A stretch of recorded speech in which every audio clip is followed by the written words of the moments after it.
काहे कि धोनी का इंतजार करत रहा कि हाँ मनी भाई कब अवस्था आगे नहीं लो यहाँ बात करे खातिर एकदम अपना भोजपुरी भाषा में तनी टाँठ बोले के बा तनी और टाँठ बोले के बा एकदम पूरा एकदम टाच के बोले। ऐसे बतियावे के पड़ी। और सबसे खास बात ये बाकी आज मैच बा मुंबई और दिल्ली के बीच में। तो आज मैच एकदम तगड़ा मैच होके वाला बा जो अभी चालू हुई थोड़ा देर में। तो अभी लोगों ने इंतजार हमार काम बा जाए दो हमार काम बा ये सब हम बोलब। तू बतावा तारा कैसा लागता जी बताओ पहले बार कि मुंबई में ऐसे मतलब आईपीएल के पहले बार आवत रही जब तू पहले बार आईपीएल भोजपुरी में सुनले रहो तो कैसा लागल बिहार में रहो? बहुत बढ़िया लागल। लोग सुनता ये बहुत अच्छा बात लागत हमरा।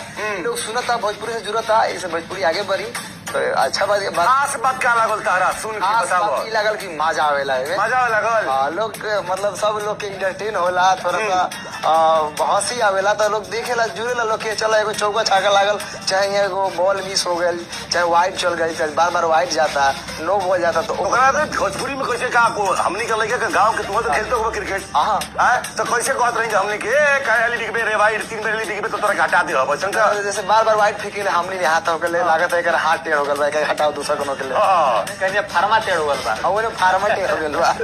और बताओ कि का करल मिराज भाई मतलब तार तो यूट्यूब पे बहुत तू फेमस बड़ा देखले बन तार वीडियो खूब फेमस बड़ा कोनो